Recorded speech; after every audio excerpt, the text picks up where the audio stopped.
In the UK, there are around 115,000 mailboxes, with some of them placed in questionable locations. Look here, we're on a deserted stretch of Caithness Moorhead, and here, just smack dab in the middle of nowhere, between the quarry and some moorland, stands a solitary mailbox. It was local teacher Chris Aitken who stumbled upon this oddity near Worth Hill, close to John O'Groats. Now, John O'Groats is a tiny village 2.5 miles northeast of Canisbay, in the historic county of Caithness, Scotland. The village itself is popular with tourists, but only houses around 300 people on a regular basis, and they have their own mailboxes there. So why would someone need one on a random hill? When Chris shared a photo online, someone chimed in with a theory. A while back, an entrepreneur was selling tiny parcels of land near Campster, claiming buyers became lairds with their little plots.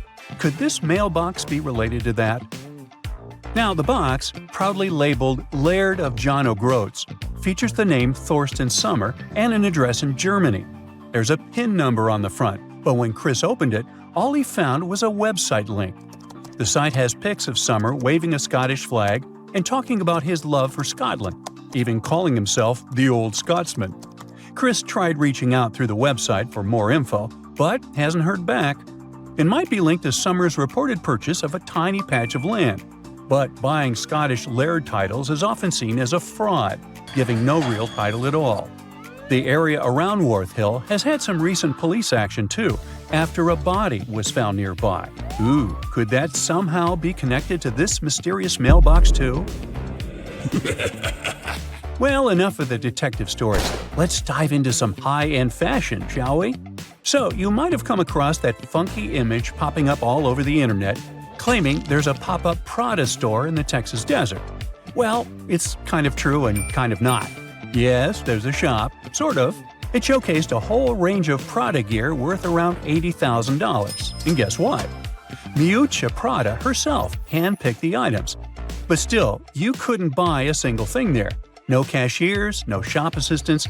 It was like the place was permanently closed. The twist? It's actually an art installation. Made entirely of biodegradable materials, it was designed to gradually blend back into nature, taking a fun jab at our current consumer culture. But why display goods you can't actually buy? Well, it's a metaphor for the elusive charm of luxury.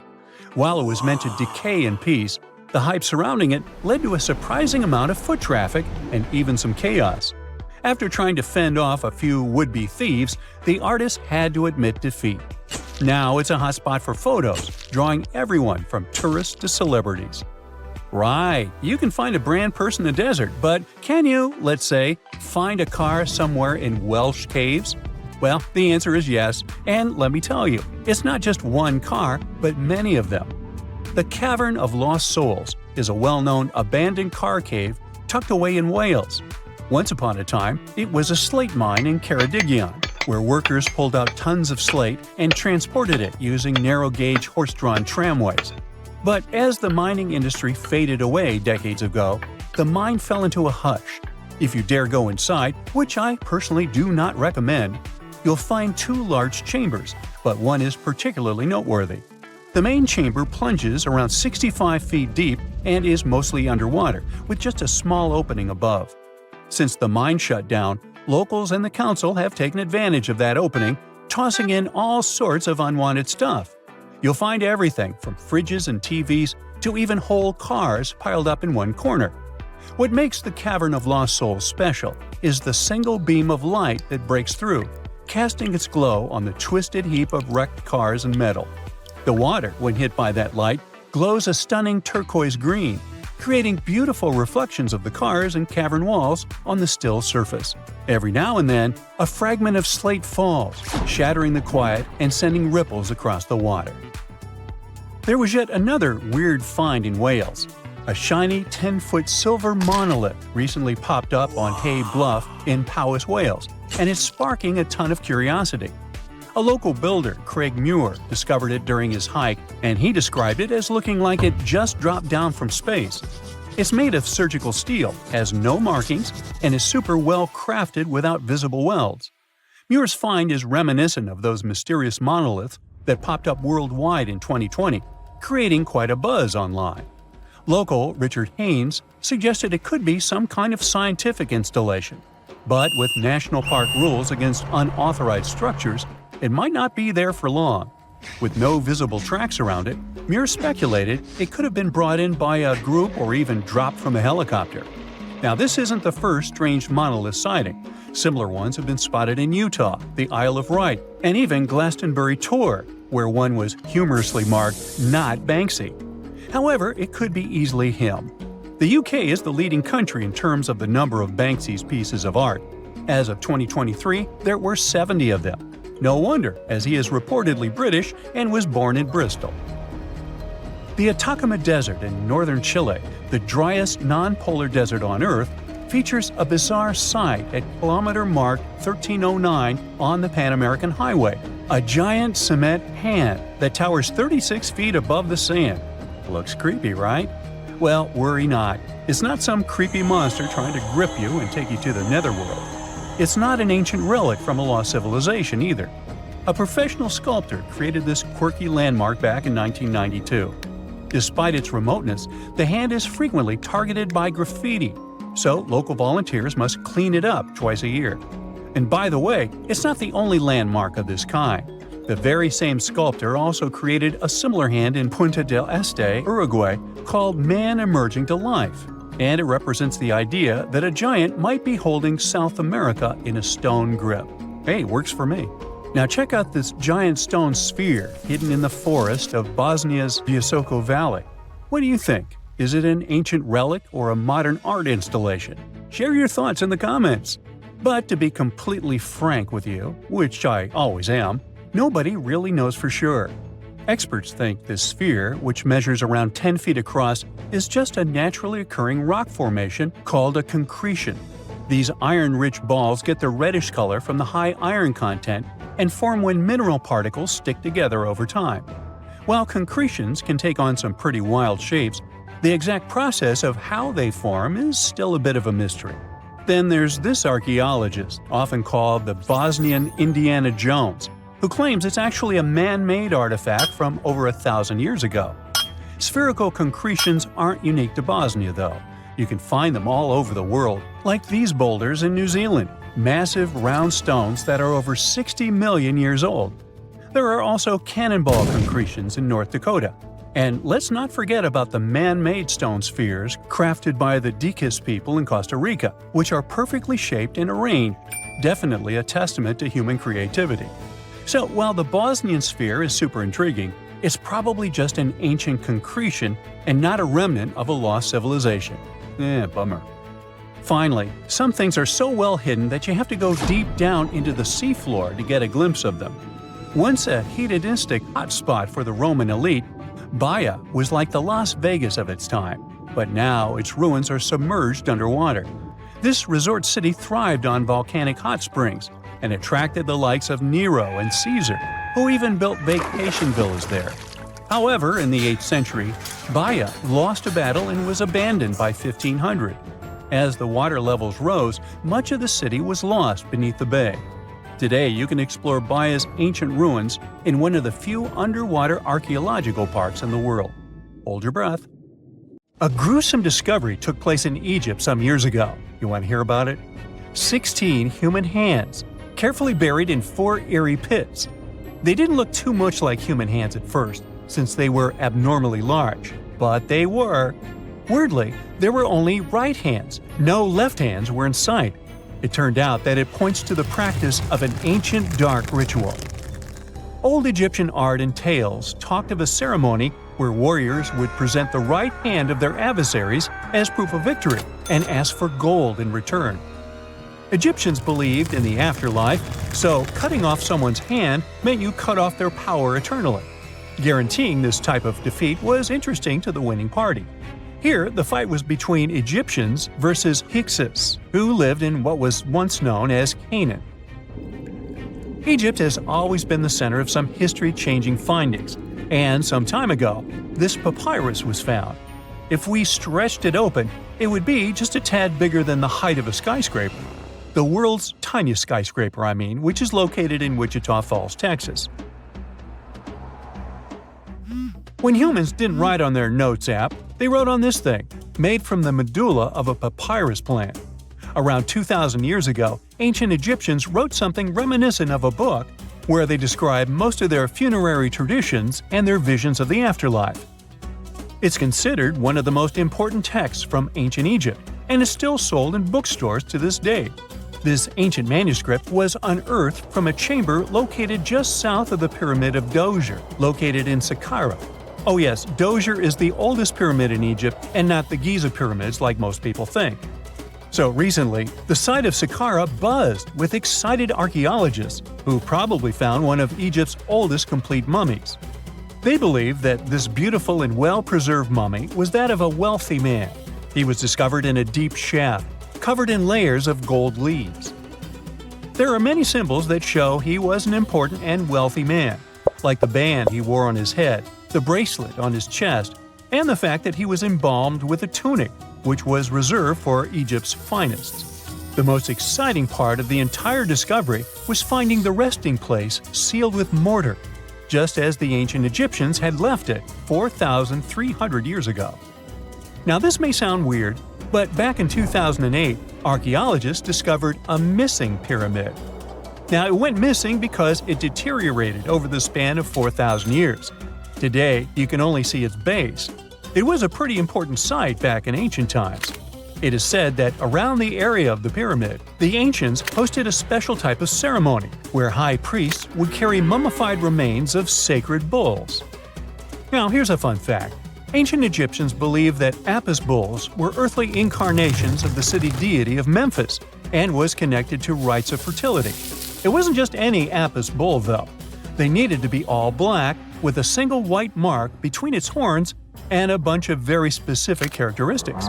They were selected by the local priests and honored until they passed away. After that, they were mummified and buried in underground galleries.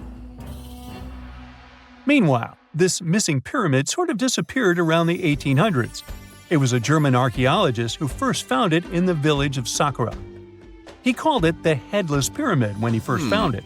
But then, years after the official discovery, the desert sand came along and covered the whole thing. There were some excavations between the 19th and 20th centuries, but they weren't too systematic.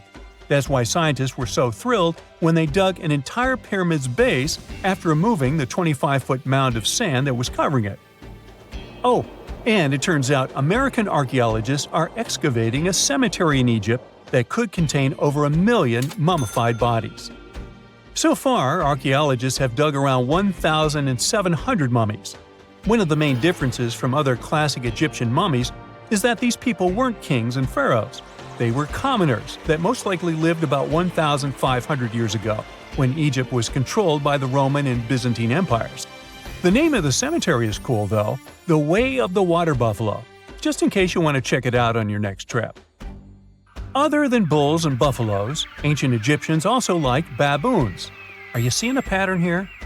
In the beginning of the 20th century, archaeologists discovered a site filled with mummified baboons in a place called, guess what? The Valley of Monkeys. An animal wouldn't have been mummified if it wasn't considered important. Certain animals were more important than others, since they were linked to specific deities. Jackals were connected to Anubis, the ancient god of the afterlife, and cats were likened to the female deity Bastet. Baboons were a pretty big deal, since they were believed to be connected to Thoth, the deity of wisdom and advisor to Ra, one of Egypt's supreme deities. The archaeologists who studied these animals weren't too happy. They think these baboons were kept inside and were deprived of sunlight for most of their lives. They had extreme vitamin D deficiencies and they were poorly fed. Maybe Thoth got angry with these baboon keepers. Just a guess. Since there's never a boring day for archaeologists in Egypt, they also found human mummies with golden tongues. Since Egyptians were all about the afterlife, they believed that golden tongues might help a person speak once they pass to the other side. I mean, it's a long shot, but hey, why not? Some of these mummies were placed in wooden coffins with goods, such as necklaces, pottery, golden artifacts in the shape of lotus flowers and scarab beetles, and iPhones. Just kidding. A new temple was also unearthed recently in Egypt. Scientists believe it was dedicated to honor Zeus Cassios. That deity would be a cross between Zeus, the almighty Greek deity of the sky, and Mount Cassius. While digging around the Sinai Peninsula in Egypt, archaeologists spotted 2 pink granite columns poking out of the ground, and bingo. They believe these columns represented the temple's front gate and collapsed during an earthquake many years ago. And speaking of deities, there weren't only super serious deities. Recently, scientists unearthed a golden ring in a city south of Cairo. No, Frodo, it's not magical. It was a normal gold ring, but it had the depiction of the deity of fun, officially named Bes. This deity is often described in sacred texts as a happy chubby dwarf. Today, many tattoos we get are sorta deprived of any sense and are made of aesthetic purposes only. In ancient Egypt, though, women would get tattoos as a token of protection for childbirth. That's what scientists think, at least. Around the Nile region, scientists found some mummies that had well-preserved tattoos, which is a rarity since the skin deteriorates so easily. 2 of these women tattooed their lower backs, and the drawings were simple. They were mostly pictures, including that same chubby dwarf we just talked about, Bes. He also had a side hustle as the protector of women during childbirth. Now, would you believe me if I told you ancient Egyptians invented robots? No? Well, that's because that's not entirely true. Sure, they were astronomers, mathematicians, and engineers, and somehow they also squeezed an eccentric invention into that package – an automated deity some scientists called Hathor. This wooden statue had been in the Metropolitan Museum of Art for years before someone noticed its secret. With the help of an X-ray machine, specialists discovered a mechanical operating system inside it. The pulley-like axis goes from the statue's shoulder to her left leg. When the system rotates, the statue raises and lowers her hand. Hey, pick me! Pick me! I got my hand up here. It used to be one of the most prosperous ancient cities. It had features that were unthinkable for other locations during the Bronze Age, like water systems and intricate architecture. Yet somehow, it didn't become famous. What's even more mysterious is that at some point, it became abandoned. Mohenjo-Daro was a thriving city during the Indus Valley Civilization in the Bronze Age. It had a population of at least 40,000 people. It was close to Mesopotamia and Egypt in terms of social, cultural, and economic features. Despite this, it's lesser known than the more famous cities in these regions, like Babylon or Memphis. It was eventually abandoned by 1700 BCE, and the reason for its abandonment and the fate of its inhabitants remains unknown to this day. In 1911, archaeologists discovered the ancient city of Mohenjo-Daro after hearing reports of some unusual buildings in the area. However, local Indian authorities dismissed them as not having any historical significance, and the site remained untouched for several more years. It wasn't until 1922 that a local specialist believed he had found a buried local monument at the site. This led to large-scale excavations and the eventual naming of Mohenjo-Daro as a UNESCO World Heritage Site in 1980. The remains uncovered showed us that Mohenjo-Daro was an incredibly modern city for that time. It is considered the best preserved ruin of the Indus Valley. One of Mohenjo-Daro's most impressive features was its advanced sanitation system. Unlike in Egypt and Mesopotamia, where such appliances were only for the rich, Mohenjo-Daro had hidden toilets and covered drains throughout the city. Excavations have uncovered over 700 wells, as well as private baths and a large communal bath. Remarkably, even private homes had toilets, and waste was efficiently disposed of through a city-wide sewage system. The people of Mohenjo-Daro were highly aware of their surroundings. As the city was located near the Indus River, they built a strong defense against floods by using clever drainage systems. Over the centuries, they produced beautifully crafted pottery, jewelry, figurines, and other items that were traded as far as Mesopotamia and present-day Oman. Archaeologists have observed the use of standardized building materials in this ancient city, even though they didn't have the necessary machines back in the day. Interestingly, all the bricks were nearly the same. This shows great attention to detail in the city's design as using consistent bricks creates an elegant look in the spaces within the city. People living in this area used the Indus Valley script to communicate with each other. This mysterious alphabet might be the key to unlocking more secrets from Mohenjo-Daro.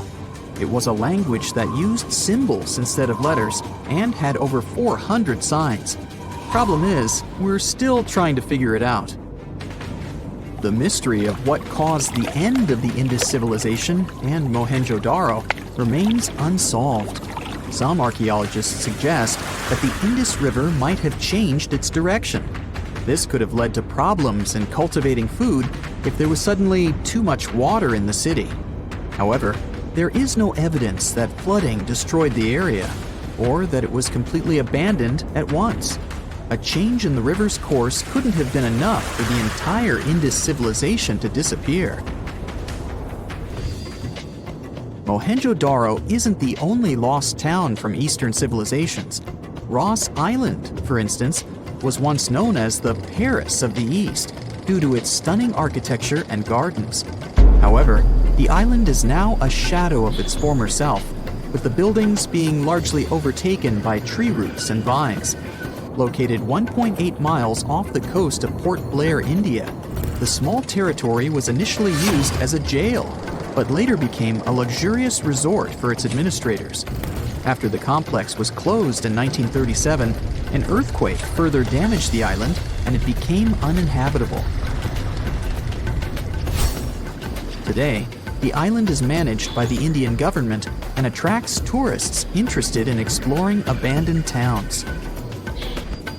Another lost city tells the story of why Kolmanskop, a ghost town located in Namibia, is still home to remnants of German architecture. Once a luxury destination in the early 1900s, it was settled by German workers looking for diamonds. The city boasted amenities such as a ballroom, a hospital, and even a bowling alley. However, its popularity began to wane in the late 1910s when another diamond-rich location was discovered nearby. Most of the inhabitants left in search of better fortunes, leaving the buildings behind. The hot climate and low humidity have preserved the structures over time, and tourists can now visit this desert ghost town from the nearby town of Lüderitz. Hashima Island is a reminder of how nature reclaims its land when humans leave. It was famously featured in a James Bond movie due to its eerie atmosphere. The island was initially opened in 1881 for undersea coal mining, and the population of the island grew to a peak of 5,000 people in 1959. Unfortunately, the mines closed in the 1970s, and people began to slowly leave the island, resulting in complete abandonment in a period of 3 months. Now, the island is a popular tourist destination as visitors explore deserted homes, swimming pools, stores, and factories. The discovery of gold in a creek near Bannack, Montana in 1862 caused the population of the town to grow from a few hundred to thousands in a few short years. Unfortunately, this rapid expansion was followed by a sharp decline because more gold had been found in other areas nearby. As a result, Bannack was eventually made the first territorial capital of Montana, but only held the title for less than a year before being replaced by Virginia City. The state of Montana later acquired most of the land in 1954 and made it Bannack State Park. The ancient city of Petra, located in Jordan, was fascinating because it was half built, half carved into the rock and surrounded by mountains. It's a popular tourist destination these days, but at one point it was abandoned too. Many things led to its decline, like bad government and changes in how people traded. Natural disasters didn't help either. This city saw a lot of earthquakes ruining its constructions and damaging its water systems. Since people had no place to live, no water, and nothing to sell to make money, they eventually moved on to better locations. The city remained hidden for almost 500 years until it was rediscovered in the 1800s. Most of the tourists going to Santorini have no idea that the island is home to the remains of one of the largest volcanic eruptions in human history, the Thera eruption. This catastrophic event took place some 3,600 years ago. Akrotiri, one of the towns on the island at the time, was buried under the eruption. Unlike Pompeii, however, no traces of people and civilization were found, suggesting that people had enough time to flee the volcano before it blew up. Henry Ford, the renowned American industrialist, created the Ford Motor Company in 1903. In 1927, he began working on a grand project, Fordlandia. His goal was to construct a massive rubber plantation near the Tapajos River in Brazil to provide a steady supply of rubber for his car tires and hoses. His idea was to make the town a paradise, with swimming pools, golf courses, bungalows, and even weekly square dancing sessions. Unfortunately, the trees in the plantation soon became infected with leaf fungus, making the project a failure. Ford invested a whopping $20 million in this endeavor, yet it was unable to produce the necessary rubber. So Ford sold the land to the Brazilian government in 1945. The buildings that were built are still there, although they have been taken over by nature and are visited by tourists. Sky City is a residential area located in the Asian Hangzhou suburbs. It was built in 2007 and was intended to be a replica of Paris. The city even has its own Eiffel Tower, as well as copies of other iconic Parisian landmarks like the Opera Garnier and the Champs-Élysées. It also has luxurious villas and apartments, a man-made lake, gardens, and parks. Despite its grand plans, it's almost completely abandoned. Nobody wants to live here because it's really expensive.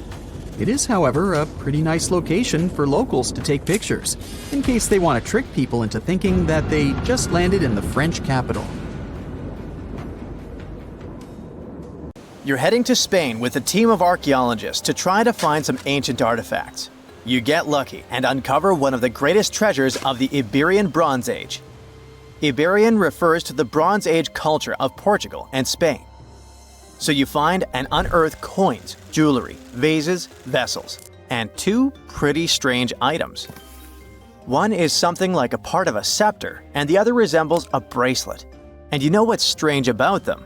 They're connected with space. In 1963, several miles away from the city of Vienna, Spain, scientists discovered the treasure of Vienna, one of the most significant gold hoards from the Bronze Age. Interestingly, are there bronze treasures from the Golden Age? Never mind. All the gold found dates back to sometime between 1500 and 1200 BCE, except for that scepter and bracelet. They were made by inhabitants of another planet, so their production date is unknown. Okay, that's a joke. However, a small part of this joke is true. When scientists studied the found gold, they discovered that those two items were made of iron. So what, you might think? Well, the catch is that in the Bronze Age, people didn't mine or manufacture iron. Work with this metal began around 850 BCE, about 400 to 700 years after the creation of the treasure of Vienna. How is this possible? A clue to this mystery can be found in ancient Egypt. In the tomb of Pharaoh Tutankhamun, an iron dagger was found, which was also made of similar iron. But this dagger was much more valuable than all the others. And that's because it was made from a space object, a meteorite. Yeah, that bracelet and scepter were also made of meteoritic iron. Its difference from Earth metal is that cosmic iron has a high nickel content, so it all makes sense. People from the Bronze Age couldn't mine iron from the deep bowels of our planet, but nothing prevented them from collecting iron falling from the sky. Just imagine how cool it is to have jewelry or a dagger made of material that has traveled millions of years through the vast expanses of space. Perhaps it even contains particles of an ancient extinct star. Today, these two artifacts from the treasure of Vienna are the oldest recorded items in the Iberian Peninsula made of meteoritic iron. Now, with everything in its place, you can turn your attention to all the wealth of the treasure of Vienna. It contains 66 items. bowls, bracelets, bottles, gold jewelry, 3 silver bottles, and an amber gold button. 22 pounds of ancient gold. People hid it, and only after 3,000 years we were able to discover it.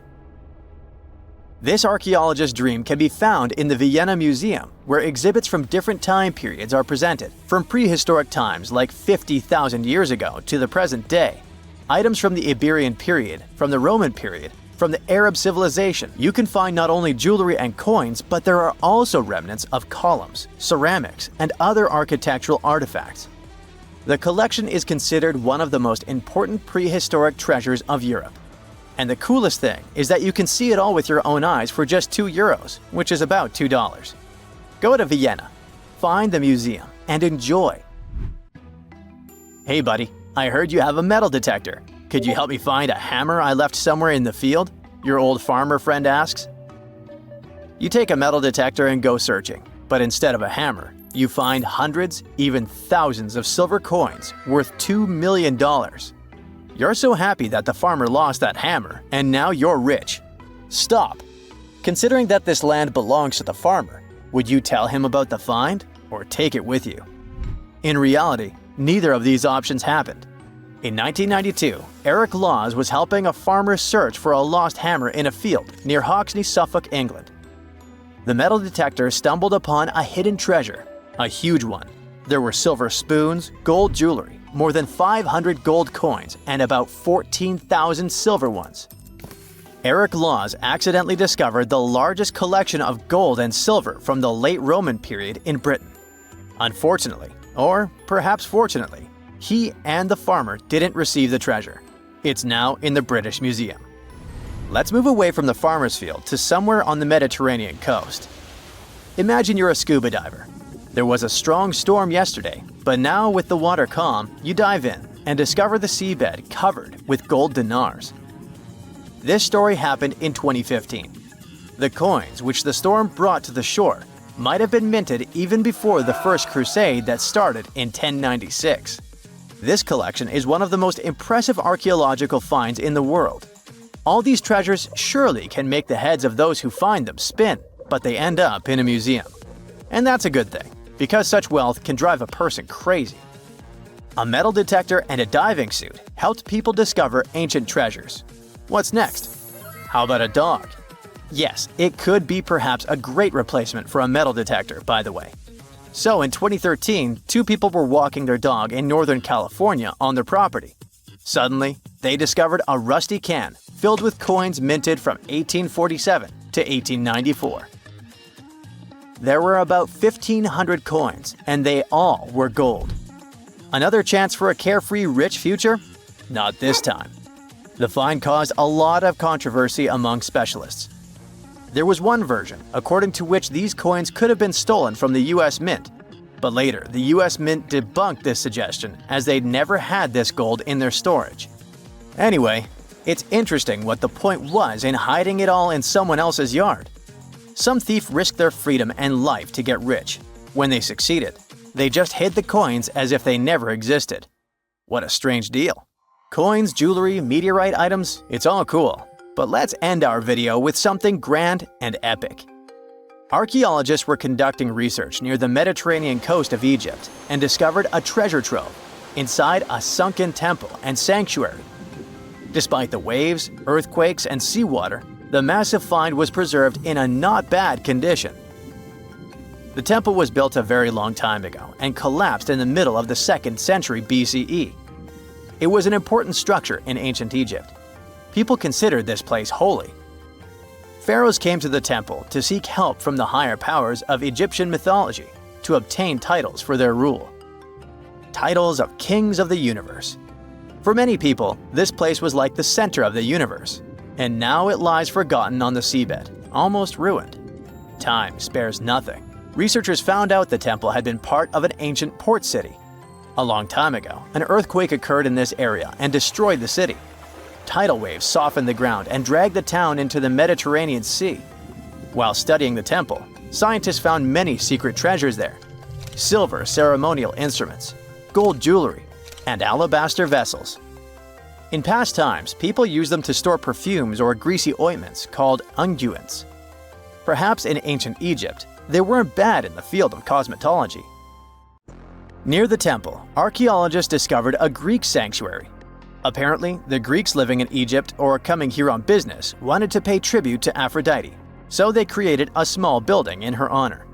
In that place, archaeologists found bronze and ceramic artifacts from different cultures. Scientists found out that the Greeks had permission to trade in the Egyptian city and even be its residents. It seems pharaohs living around 600 BCE were favorable to the Greeks. The profession of an archaeologist is very exciting. But what would you do if you found some ancient treasure? Before answering this question, find out what law applies to such finds in your country. Have you heard of Göbekli Tepe? It's an ancient site in Turkey that literally made historians rewrite history books. Over 11,000 years ago, a group of prehistoric humans crafted an enigmatic masterpiece that's even older than Stonehenge.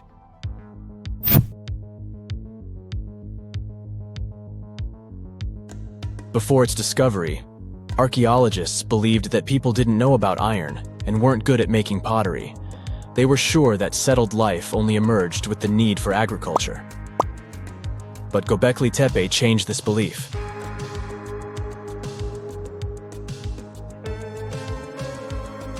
The place has revealed that it was the temple that paved the way for a settled life, not agriculture. Until this discovery, researchers believed that farming was the catalyst for sedentary living. Meet Professor Schmidt, the guy whose findings changed this theory. He managed to prove that hunter-gatherer communities laid the very foundations of this way of life.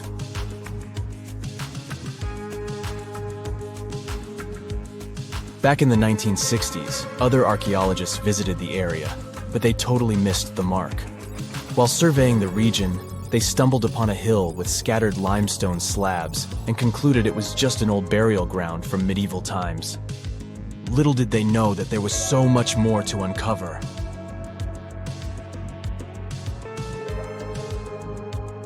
In 1994, Schmidt embarked on his own survey of prehistoric sites in the area. Surprise! He instantly realized he had discovered something truly extraordinary. Unlike the nearby flat and barren plateaus, Göbekli Tepe had a gently rounded top, rising 50 feet above the surrounding landscape. Funny enough, the translation of this place's name is Potbelly Hill. Schmidt was sure only humans could have made something like this.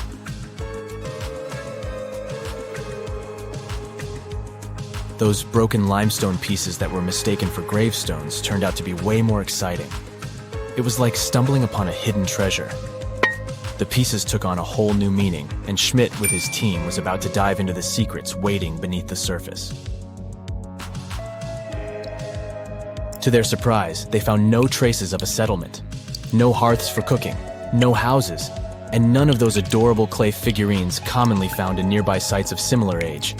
However, they uncovered that those ancient people used tools like stone hammers.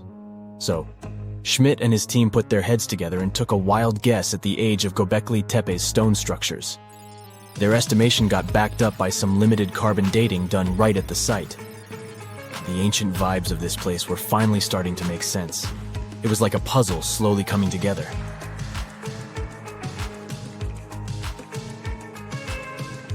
You may think that back then, people didn't have special tools to create something as cool as Göbekli Tepe. Not true. Turns out, these prehistoric folks used flint tools instead of fancy metal chisels.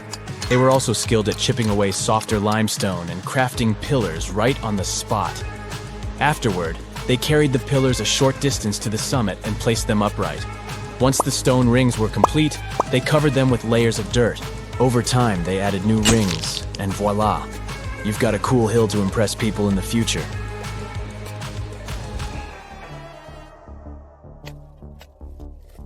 During their first year of excavation, the team went through 15,000 pieces of animal bones from wild creatures. These people didn't have pet animals or grow their own food. They hunted wild animals for their meals. But things were about to change, because the place had everything they needed to start farming. Scientists say they had wild sheep and wild grains that could be domesticated. And guess what? Just 20 miles away, geneticists found evidence of the world's oldest domesticated strains of wheat at a prehistoric village.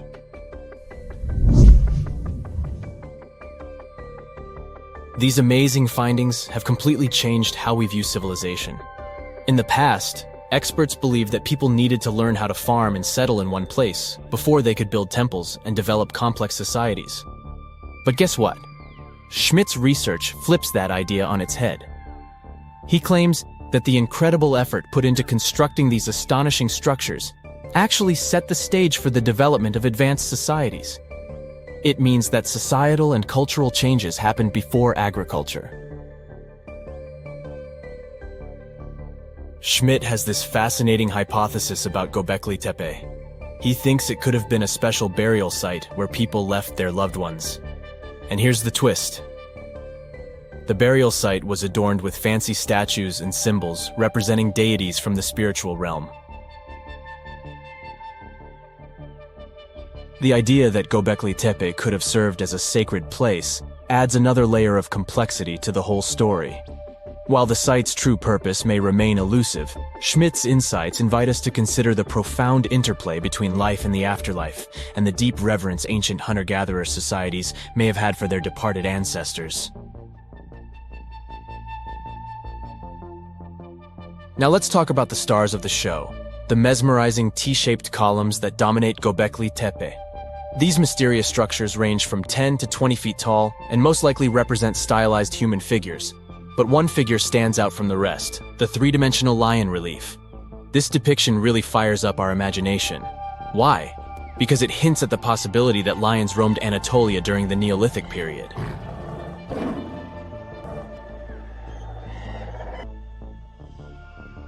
These standing stones are arranged in circles and placed in rectangular pits. Each circle has a similar setup. Two big T-shaped pillars in the center, surrounded by slightly smaller ones facing inward. Talk about a stylish arrangement. These towering pillars reach a whopping 16 feet and weigh between 7 and 10 tons. Some pillars are plain and simple, while others are like works of art with intricate carvings. Foxes, scorpions, and vultures come to life, crawling and twisting on the pillars' sides. But it's not just animals depicted on these stones. Some pillars have abstract shapes representing humans, and even small carvings of clothing items. Some of them even have belts. Now, there's one pillar that stands out from the rest like a rock star. This super old stone pillar suggests that a comet crashed into Earth. It happened during a chilly period that lasted about 1,000 years. Previous studies examining Greenland ice cores hinted at this comet theory, but now the carvings at Göbekli Tepe prove it right.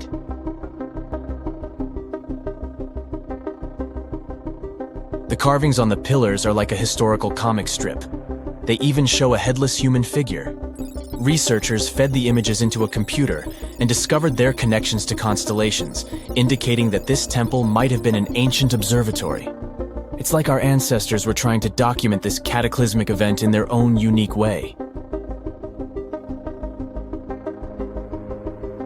Archaeologists have been excavating and researching Göbekli Tepe since the mid-1990s, peeling back layers of history and providing us with a deeper understanding of the intricate relationship between various elements.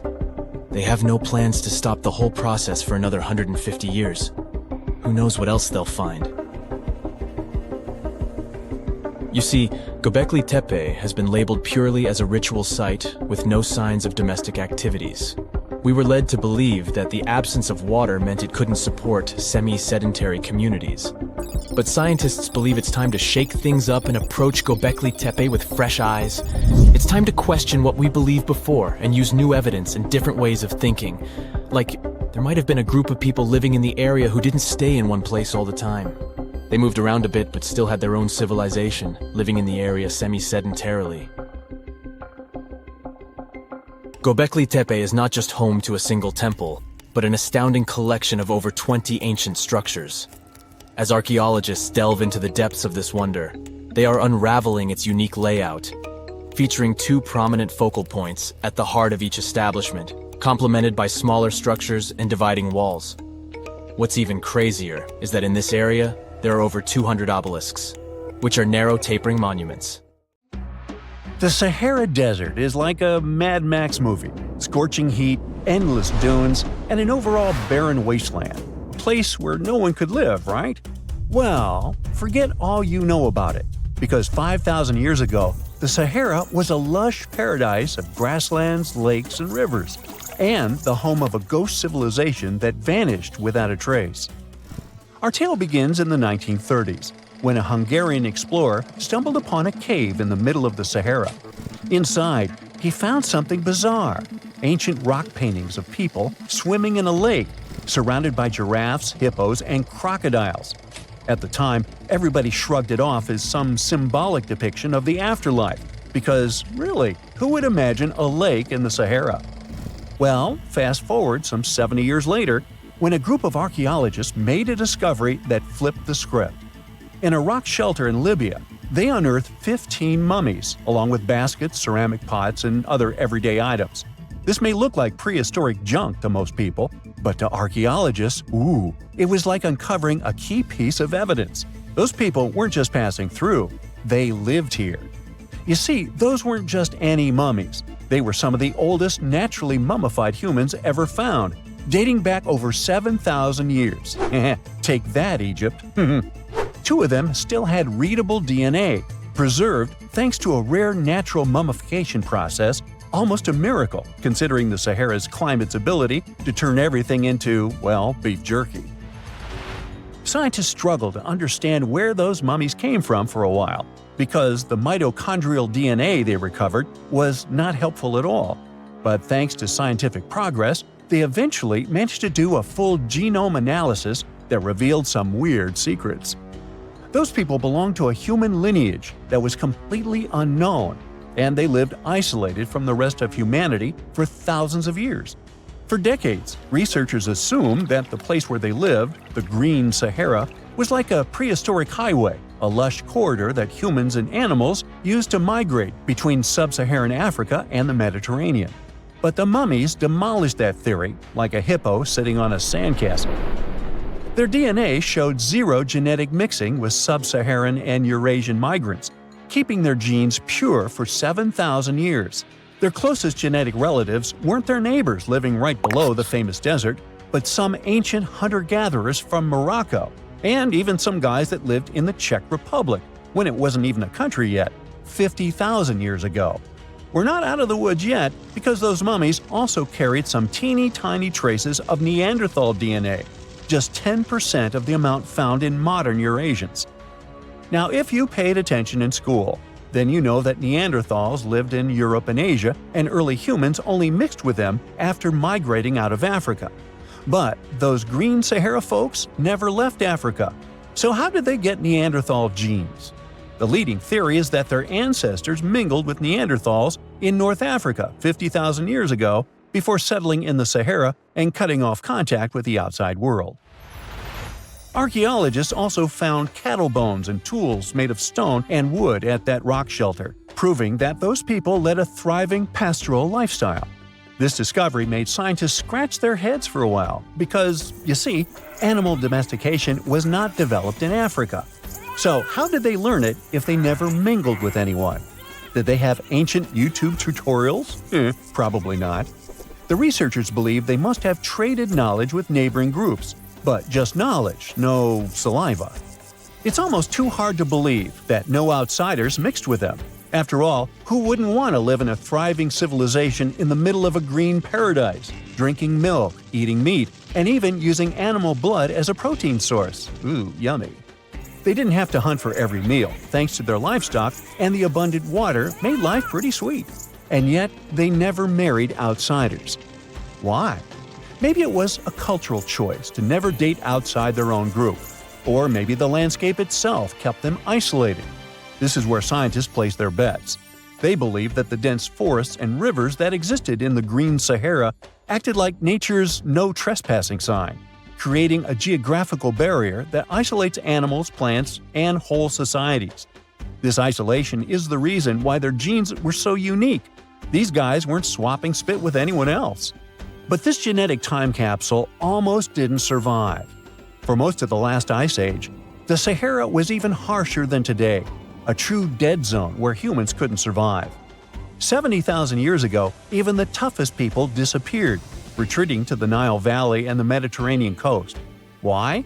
Because Earth was a climate bully. Massive glaciers stole all the moisture, weakening monsoons until rain clouds barely reached North Africa. Then came the knockout punches. Armadas of icebergs flooded the North Atlantic, triggering devastating droughts each time. This was the Sahara's ultimate keep-out era. Now, you're probably wondering how in the world the Sahara turned green after all this, and then went back to being a desert again. Well, it all started 15,000 years ago, I wasn't around then, when Earth was shaking off the last ice age. Our planet's axis was a bit wobbly, and because of that, the northern hemisphere got closer to the sun, getting extra sunlight and heat. This eternal summer turned North Africa into a giant moisture magnet, pulling water from the Atlantic and making it all rain down on the Sahara. The result of this ridiculous amount of rain was a lush savanna, complete with lakes the size of small countries. But the African humid period was not just a one-time miracle. The truth is, this eternal on and off switch between green and desert happened to the Sahara more than 230 times since the desert was born. During one of these events, the Sahara even expanded, getting bigger than it is today. So when the green Sahara showed up, you can bet it brought the ultimate ecosystem glow-up. This wasn't just a light dusting of grass. We're talking full makeover. The transformation was so complete, it even reshaped animal populations. Cheetahs suddenly struggled with the new prey dynamics, while rodents like the multi-mammate mouse thrived in the suddenly abundant grasslands. But don't pack your prehistoric swim trunks just yet. This paradise had teeth. The Sahara was an ecological maze of crocodile-infested rivers, malaria-carrying mosquitoes, and big cats lurking in the tall grass. Crossing it would have been like playing a real-life game of Hungry Hungry Hippos. This is probably why more groups didn't settle permanently. The Sahara's climate cycled between wet and dry every 20,000 years, hardly a stable zip code. For most ancient people, it was smarter to treat the green Sahara like an all-you-can-eat buffet, grab resources and leave before the desert returned. Still, this green Sahara period lasted for 10,000 years, giving our mystery shepherds plenty of time to thrive. But around 5,000 years ago, Earth's axis shifted again, the rains moved away, and the Sahara dried up faster than a puddle in July. As the desert returned, the shepherds from the green Sahara had no choice but to pack up their livestock and leave. Some researchers believe they migrated toward the Nile, laying the groundwork for ancient Egypt, so I guess their legacy lives on. Besides, their pure lineage may be extinct by now, but some faint genes of the mummies can still be found in the people that live in North Africa today. But the introvert mummies were not the only ones using the green Sahara as an Airbnb. They actually had neighbors just around the corner, in a lakeside village in Niger to be exact. Those people thrived for 5,000 years and left behind the oldest Sahara Desert cemetery, including a man buried in a turtle shell, a grinning Halloween man with filed teeth, and a heartbreaking family embrace frozen in time, victims of the very waters that sustained them. Eventually, those people disappeared too, just like it happened to our antisocial friends. This proves that this desert outsmarts everyone, with a landscape that gives paradise with one hand and takes it away with the other. I bet you've never heard of the legendary oasis of Zerzura. This ancient city is said to be hidden somewhere deep in the Sahara Desert, and its discovery could mean unimaginable riches and untold secrets. According to an anonymous 15th century Arabic guide, the key to unlocking the city lies in the beak of a bird carved on the city gate. Zerzura might not be as popular as Machu Picchu or the pyramids, but that just makes it more mysterious. Legend has it that Zerzura is built around this big oasis somewhere in the desert west of the Nile. Apparently, it's made out of white stone and has all these luxurious houses and gold decorations. The story goes that a scribe wrote down the account of a traveler who stumbled upon Zerzura while looking for his lost camel. At one point in his journey, the man got caught up in a sandstorm, where he got separated from the rest of his group. The traveler kept wandering in the desert for days, and then, out of nowhere, two men showed up and guided him to the city of Zerzura. The traveler described this city as an oasis filled with little birds and made out of pure white stonework. The city is also said to be guarded by giants. In 1835, an English Egyptologist named John Gardner Wilkinson mentioned the city in one of his books. He spoke to a man from Egypt who found the city by accident after days of wandering through the desert. He mentioned some ruins, unusual stonework, and a large oasis surrounded by palm trees. The man even gave some instructions on how the city could be found, indicating that it might be in the western desert of Egypt. But here's the kicker. Even though a group of explorers went out to find Zerzura, they didn't succeed. At the same time, they did stumble upon a bunch of previously unknown oases. In the early 1900s, numerous expeditions were sent to find the city, including one with a fleet of Ford Model A trucks. But, alas, none were successful. Others say Zerzura did exist at one point, but not anymore. It's possible it was swallowed by the desert. It's believed that back in the day, the Sahara Desert was actually green. Scientists even found traces of ancient rivers that flowed through the area 100,000 years ago, creating green corridors across the desert. But Zerzura might have never been real to begin with. Maybe it only existed in the minds of people, a figment of their imagination as they were struggling in the African desert. For thousands of years, people have been obsessed with the hunt for another lost city, Atlantis. But if this place really existed, where on Earth, or under the sea, could it be? According to Plato, Atlantis was an actual place, and it was supposedly located somewhere in the Atlantic Ocean, near the Strait of Gibraltar. But how did this mythical city become synonymous with a perfect, paradise-like society? Well, you can thank Ignatius Donnelly for that. The American writer published a book in 1882 where he outlined 13 hypotheses about the existence of Atlantis. Donnelly truly believed that this lost city was where ancient humans lived in peace and joy for centuries. Donnelly even thought that Atlantis was the original source of many ancient civilizations around the world. And if we just followed Plato's clues, we could totally find Atlantis. Sounds like a treasure hunt, right? What inspired Donnelly to go on this quest in the first place, you might ask? Apparently, an amateur archaeologist discovered the city of Troy, using Homer's The Iliad as a guide. Well, if Troy was real, then why not Atlantis? Back in the day, some people believed that America was the legendary Atlantis. Columbus really stirred up some excitement when he brought back news about the New World to Europe. But the real hunt for Atlantis didn't really start until the 20th and 21st centuries. Some people tried to connect the dots between a volcanic eruption on the island of Santorini and the destruction of Minoan settlements. But in 2018, a team of investigators claimed they had nailed it, announcing they had discovered concrete proof that Atlantis had existed. What was their evidence, you ask? A series of mysterious circles in a national park in Spain. But the circles turned out to be nothing more than experimental ponds for studying zooplankton. Let's face it, there's no real evidence that Plato's lost city of Atlantis actually existed. But it doesn't make searching for it any less exciting, does it?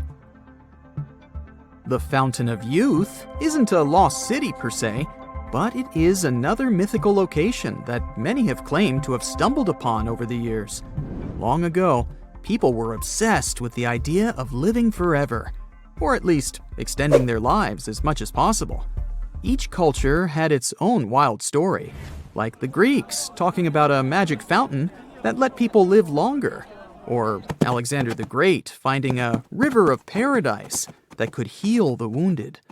Japanese legends spoke of hot springs that could make you young again, while the Caribbean locals talked about the restorative powers of the water in one of their own mystical lands. Explorers searched far and wide for these magical waters, but nothing. Probably the most famous of all was the story of the Spanish explorer Juan Ponce de Leon, who thought he'd found it in Florida. Now, Ponce de Leon was quite a character. He sailed with Columbus and became an important figure in the area now known as the Dominican Republic. He found gold in Puerto Rico and even became the island's administrator. But when the ruler of Spain decided to replace him in his duties, he got upset and decided to explore Florida, looking for gold and the elusive Fountain of Youth. He explored the Bahamas, but sadly, he didn't find any gold or magic water. He did, however, make his way to Florida. He explored the coast and even discovered the Gulf Stream. Unfortunately, his last expedition didn't go well, and he was wounded. But the legend of him searching for the Fountain of Youth lived on. Even though historians don't think he was really looking for the Fountain of Youth, thousands of people visit the Fountain of Youth Archaeological Park every year to try the sulfur-smelling water. It's the oldest attraction in Florida, which has been around since the 17th century. Some say the water has unusual properties, but I'll leave that up to you to decide after you visit this place. Norse mythology has its own mysterious land called Thule. It's said to be somewhere between Scandinavia and Iceland, where the sun barely shines and the cold bites hard. The folks there survive on a diet of millet, herbs, fruits, and roots, washed down with a grain and honey brew. As for its exact location, scholars can't seem to agree on it to this day. The legendary ancient Greek explorer Pytheas was said to be the first to stumble upon Thule during his quest for tin mines. He sailed his way up north, passing by Scotland, and after 6 long days of sailing, he reached Thule. The people there, according to Pytheas, were quite primitive, but that's no surprise since they were just simple farmers living off the land. They showed Pytheas where the sun set on the shortest day of the year. They also told him that in winter, the sun never rose at all, and in summer, there was no night. For many years, historians have been debating the true identity of this mythical land of Thule. Some say it's Iceland, while others claim it's Norway. A little bit of progress has been made recently with the help of a team of researchers. If their findings are correct, Thule might be the elusive island of Smola. That's farther south than any of the Norwegian islands that were on the list of contenders. It may be too soon to celebrate, but it does look like Thule has finally been found. If you walk through this small stone doorway in Hierapolis, Turkey, you might never come back alive. Back in ancient times, people thought it was some sort of portal to the underworld. Romans would go in carrying perfectly healthy bulls, but after a few minutes, they would watch these animals collapse as if hit by some mysterious force. But what's even weirder is that nothing happened to people. They could walk in and out just fine. Now, recent studies might have an answer for these eerie happenings, and it all has to do with people's heights. The gate, known as Plutonium, named after Pluto, the deity of the underworld, is a stone doorway leading to a small 32-square-foot cave. But the real danger is what is going on beneath it. Hierapolis is a super active geological area, and there's a big crack under the city that constantly emits volcanic carbon dioxide, which comes up as a visible mist. During the day, the sun dissipates the gas. At night, the gas forms some kind of a carbon dioxide lake on the sheltered arena floor. At dawn, you need to get out of there before it's too late. This whole place can turn particularly life-threatening right before the sun rises, when the carbon dioxide concentration, about 15 inches above the arena floor, reaches 35%. That means birds, bulls, and even humans can suffocate and pass away in just a couple of minutes. But there is a scientific reason that explains how Romans could get out of there unharmed. The carbon dioxide concentration drops quickly with height. So animals perished while their handlers, being taller and standing up, could walk out and breathe safely. Most people can't stay inside the Bagarn fort after sunset. This 16th century fort, located about 146 miles from Delhi, is known as one of the most haunted places in India. During the day, the area is bustling with visitors who can walk through the main gate of this once grand fort city and check out the ruins of temples and palaces. But they will also see this big sign at the gate that dramatically warns everybody that all access is strictly forbidden after dark. That's probably because at night, according to locals, women can be heard screaming and crying in that place, along with the sounds of bangles breaking and strange music. Others have reported seeing shadowy figures and flashing lights among the ruins, or even smelling a strange perfume floating around. Yawata no Yobushirasu is one of Japan's most restricted forests, located in Ichikawa. The forest itself is a small area, covering just a little more than 40 square yards, and it is mostly a thick patch of mosu bamboo. Its location next to a parking lot and modern buildings makes it seem less intimidating, but don't be mistaken by its appearance. Since at least the 19th century, people have said that anyone who enters this forest is bound to disappear and never be seen again. So, as soon as you arrive, a sign near the forest tells you about its history and the curse believed to be linked to it. Some rumors suggest the creepy presence of an ancient samurai lord walking around. Other legends say that the forest hides a bottomless pit filled with poisonous gas. Whether these stories are true or not, today the area is enclosed by stone walls, and entry is still strictly prohibited. In a valley called the Dark Entry Forest in Connecticut, you will find Dudleytown, but you definitely shouldn't go inside. Not only has the land been private property since the 1920s, but it is also known as one of the spookiest places on Earth. This place was first settled in the early 1740s, and many of the original settlers were from the Dudley family. That's why it's called Dudleytown. There's a local rumor that the town's founders were descended from Edmund Dudley, an English nobleman who lost his life for treason. The legend says this curse followed the Dudley family all the way across the Atlantic to America, and their misfortune is said to be responsible for crop failures, mental problems, and several tragic incidents in the village. Again, it is all just rumors, since historians haven't found any real evidence to support these claims. Still, the pitch-black surroundings and the eerie Blair Witch Project vibe going on in that place fueled ghost stories in the 1980s. This led to many cases of vandalism in the following decade, and because of that, the landowners closed the area to the public. This old abandoned building used to be the fancy palace of King Farouk's family, who was the penultimate king of Egypt back in 1936.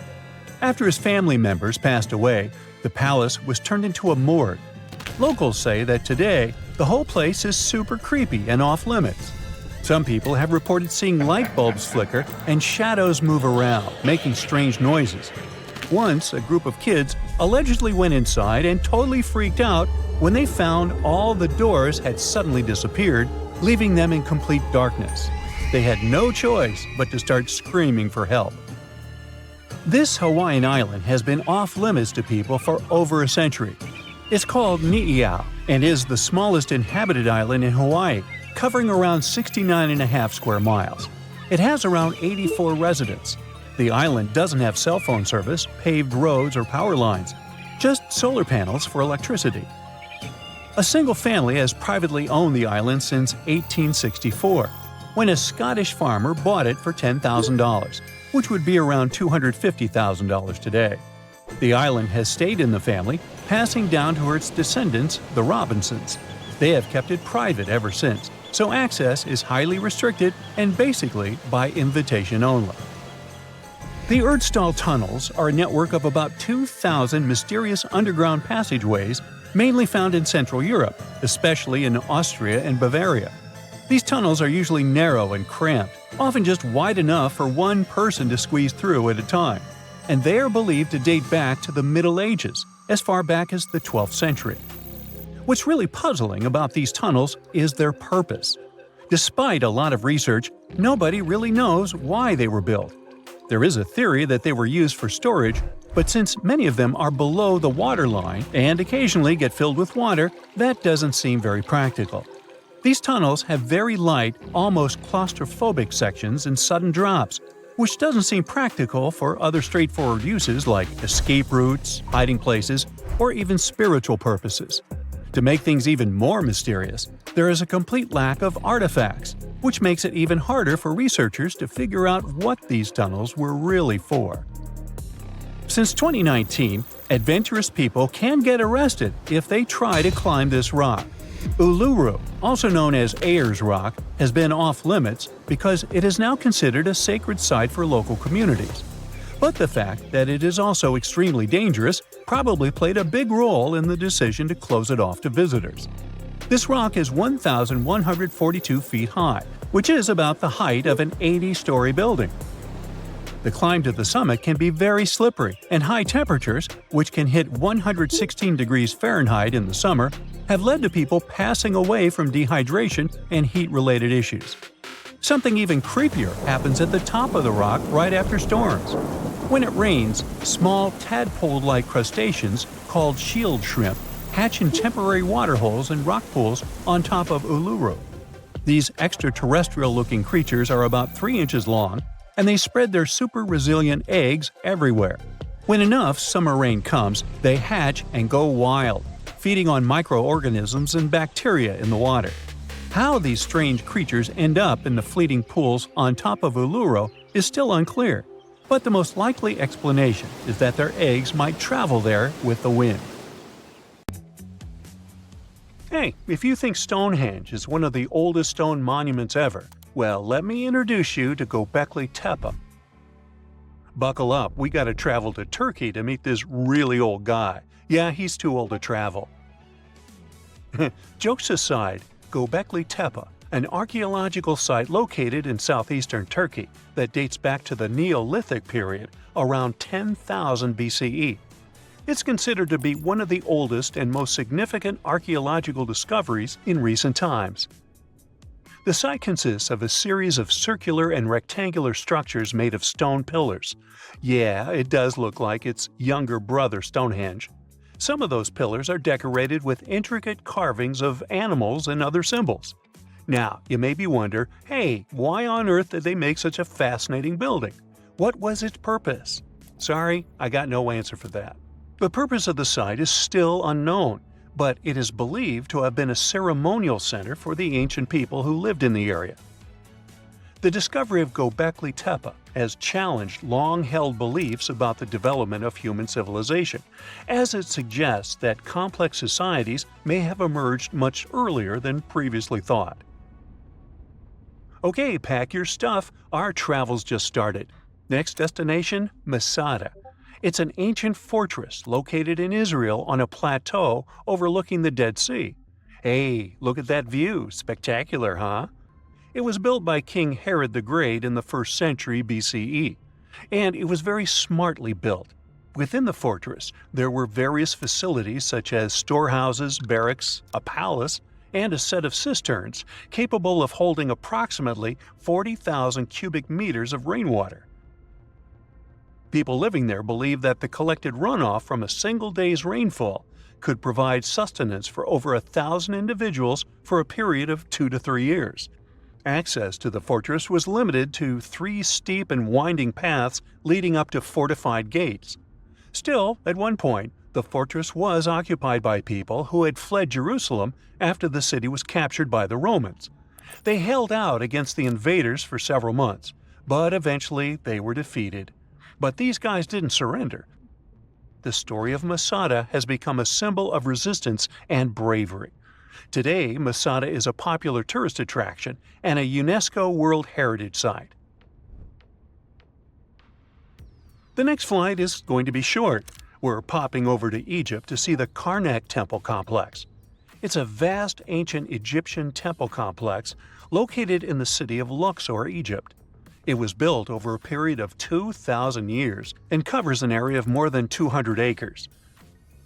The complex is dedicated to the worship of the deity Amun-Roka. Wait a minute, that should be Amun-Ra, and it was one of the most important religious centers in ancient Egypt. The Karnak Temple consists of several temples, chapels, and other buildings, including the Great Temple of Amun, the Temple of Khonsu, and the Temple of Ptah. Ptah! The Great Temple of Amun is the largest and most impressive temple in the complex, with massive columns, statues, and other decorations. One of the most famous features of the Karnak temple complex is the Avenue of Sphinxes, which is a long avenue lined with Sphinx statues that leads from the entrance of the complex to the Great Temple of Amun. Another notable feature is the Hypostyle Hall, which is a massive hall with 134 columns that are over 70 feet high. The Karnak temple complex is a popular tourist attraction and a UNESCO World Heritage Site. It's considered one of the most important archaeological sites in Egypt and provides a fascinating glimpse into the religion and culture of ancient Egypt. Hey, we can't hop on the next flight and leave Egypt until we see the Pyramid of Djoser. It has another name, by the way. It's also known as the Step Pyramid. This ancient Egyptian site is located in Sahara. It was built during the 27th century BCE for the pharaoh Djoser by his architect Imhotep, who is considered one of the most important figures in Egyptian history. People believe this pyramid is the first monumental structure built entirely of stone and is an important example of early Egyptian architecture. The pyramid originally stood at 203 feet tall and was surrounded by a complex of buildings and courtyards. It was constructed in 6 layers, each smaller than the one below it, giving it the distinctive step-like appearance. The pyramid was used as a burial place for Pharaoh Djoser and was surrounded by a vast necropolis that contained the tombs of many other important officials. The Grateful Dead?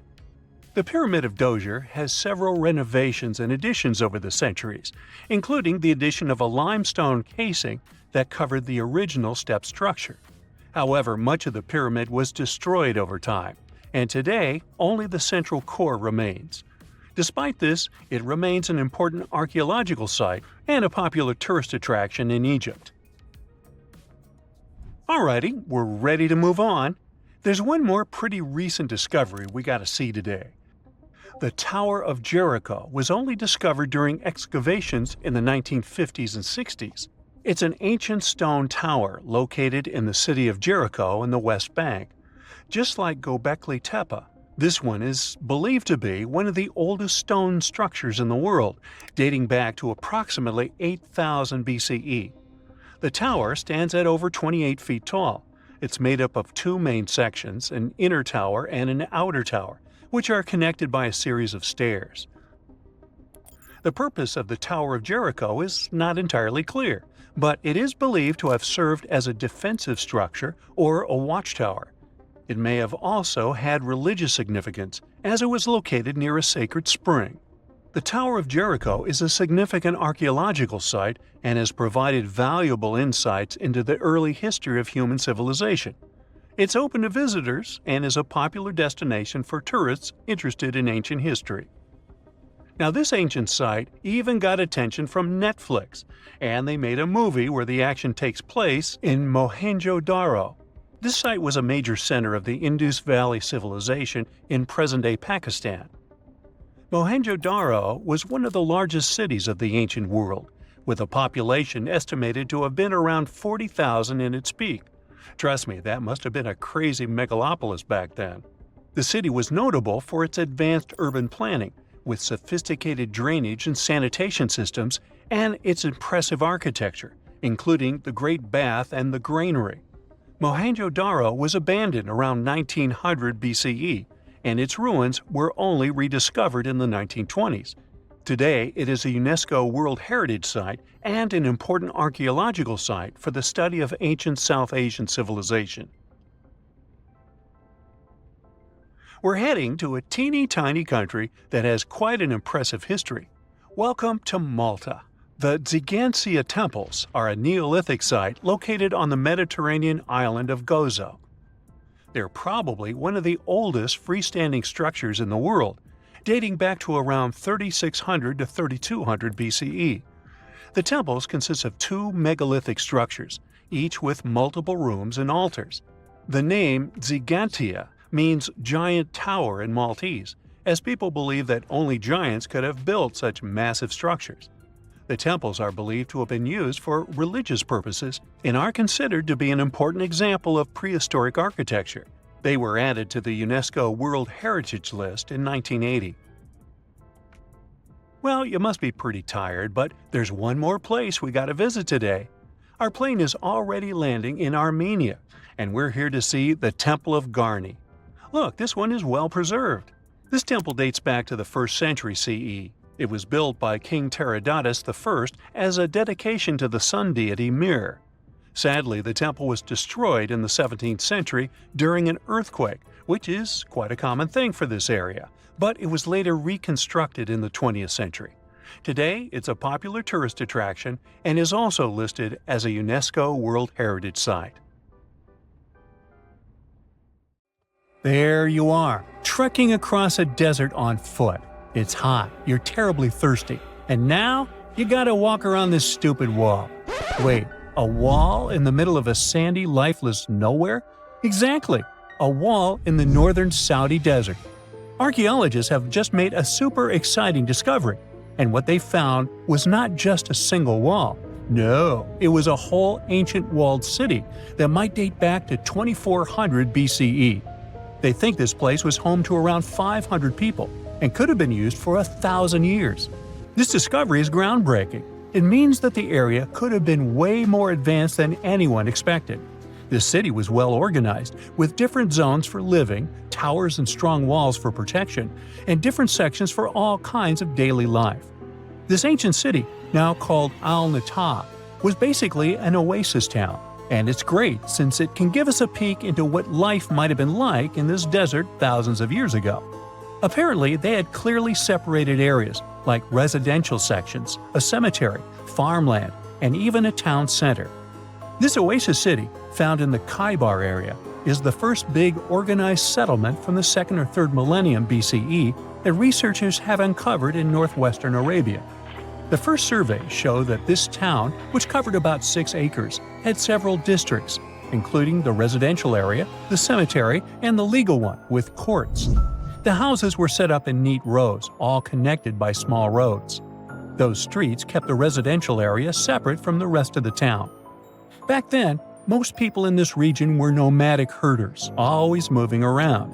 But archaeologists have been sure that during the Bronze Age, northwest Arabia had small walled towns and oasis centers scattered across it. These connected oasis towns were unique, offering secure places for people to live, store goods, and trade. They started showing the beginnings of urban planning, which hints that people of that time were already starting to settle down and organize communities more seriously. The research team estimated that there were about 50 homes in Al-Nata, but that number could go up to 70 as they keep digging. They think that a few hundred people lived there, and probably one of the coolest things is that some houses went up to 3 stories tall. Built on a slope near a couple of major trade routes, this city was set up in a prime spot. Now, one of the most impressive things about this place is its water supply. The oasis had springs and aquifers, which are underground water sources, and such conditions were perfect for farming. Those water sources meant residents could grow their own food, making the town self-sufficient. The outer walls probably helped control who could enter the town and get access to its resources. This settled way of life was an impressive shift from nomadic living to a more agro-pastoral lifestyle, which means a mix of farming and herding animals. Another find that supports this theory is a bunch of tools like grinding stones, mortars, and pestles discovered inside the town. People there must have ground grains and prepared food. They had a diet of cereals, meat, and milk from animals they raised themselves. These astonishing findings show that the inhabitants of the town could easily feed themselves and were surprisingly advanced for that time. Thanks to better access to Saudi Arabia in the past couple of decades, archaeologists now have a much clearer picture of what life there was like thousands of years ago. The most exciting thing is that Al-Nata might have been part of a whole network of similar fortified oasis towns spread across the region, and all of these connected sites could show us how trade routes and small settlements worked together at that time in that arid area. Now, at the same time, this recent discovery isn't the only one that has the scientific world buzzing with excitement. How about we visit Egypt and see for ourselves? After all, archaeologists have just found a stash of ancient Egyptian and Greek treasure underwater. They were exploring the lost city of Thonis-Heracleion off the coast of Egypt, which sank more than 1,000 years ago. This city was legendary, and nobody even knew where it was until it was rediscovered in 2000. Now they're uncovering more and more, and on this dive, they found a pile of gold and silver treasures. Those were probably used in rituals to bless Egyptian pharaohs when they took the throne. The researchers even found an ancient Greek temple dedicated to Aphrodite and some super old Greek weapons. Frank Gaudio, the lead archaeologist, said it was astonishing that those delicate objects had survived the disaster that brought the city down. Back in its prime, Thonis-Heracleion was one of the biggest port cities in the Mediterranean. It was a huge center of social life and was the main entry point for ships from Greece coming into Egypt. But tragically, due to rising waters, earthquakes, and a catastrophic tidal wave, the soil underneath the city literally turned into mush, and then the entire city sank into the Mediterranean. It was forgotten until Gaudio's team found it in 2000. Since then, they've been uncovering new parts of the city and piecing together its history little by little. If a lost underwater city doesn't seem impressive enough, we can travel to the Amazon. The discovery made there is truly mind-boggling. For centuries, people have talked about lost cities deep in the Amazon, like El Dorado, that mythical city of gold that lured Spanish explorers into the jungle. A lot of them never came back. Then, in the 1900s, a British explorer named Percy Fawcett went searching for what he called the lost city of Z, and he too disappeared. But now, finally, scientists have actually found proof that those lost cities in the Amazon were real all along. A team of scientists use a tech called LiDAR, which basically allows you to see through thick jungle from above by bouncing light beams off the ground. They flew over the jungle in Bolivia in a helicopter about 650 feet up and mapped out those hidden ancient cities. What they found were ruins of a huge urban settlement built by the Kasarabi people who lived there from 500 to 1400 CE. And it wasn't just a couple of buildings here and there. No, the LiDAR maps revealed massive urban centers, pyramids, platforms, roads, canals, and causeways, all carefully laid out. Turns out the Amazon wasn't just an untouched jungle. It was once home to big, complex cities. A scientist from the German Archaeological Institute explained that Europeans had long ignored the possibility of ancient Amazonian cities, but the LiDAR maps showed they were wrong. The new maps have revealed 26 sites, including 11 that no one even knew existed. Researchers have discovered two main city sites, Landivar and Kotoka. They had massive moat causeways stretching out like spokes on a wheel, linking the main cities with smaller surrounding settlements. Some of the canals even connected the cities to rivers and a big lake, which allowed water to flow through the area. Over the years, scientists found scattered ruins all over this region, but the thick jungle made it nearly impossible to connect the dots and see if or how they were related. With LiDAR, the whole layout came to life, showing that those sites were part of a much larger organized urban system. It's now also clear that the sites had a greater meaning, since everything is lined up in a way that could be symbolic of the spiritual beliefs of the inhabitants. The Kasarabi culture isn't as famous as the Maya, but they had a thriving society in an area that faced huge challenges, like yearly flooding. And although the nearby Andes had their own monumental sites, the Kasarabi were doing something absolutely unique. They even had reservoirs to store water, which suggests they might have been dealing with occasional droughts, which is pretty unusual for the Amazon. Actually, those terrible droughts could be why the Kasarabi eventually left their cities around 1400 CE. So the Sahara Desert is so big that it covers 8% of the world's territory. It's bigger than the USA or China. Surprisingly, the Sahara is not the largest desert in the world. It is the third largest, behind Antarctica and the Arctic. But it is definitely the hottest one. Temperatures there reach 136 degrees Fahrenheit. This place has some of the most incredible sand dunes you've ever seen, towering up to 1,476 feet. But here's the kicker. There's a real risk that these dunes might continue to spread until they cover the entire world. Surprisingly, the influence of the Sahara Desert extends far beyond its borders.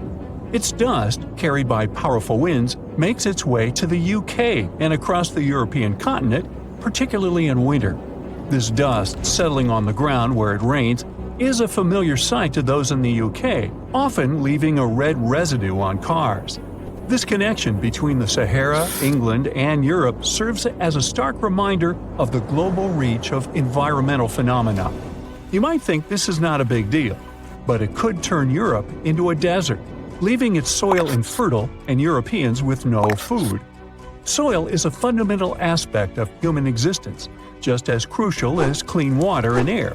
Without it, we're left with nothing but a bleak and barren landscape. The Sahara Desert has already made its jump across the Mediterranean Sea, which is concerning and could change the landscape forever.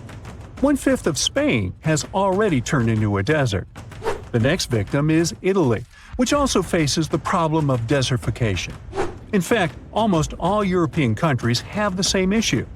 According to an expert, the land that has not changed for nearly 2,000 years will become mostly rock, and people living on this land will be gone.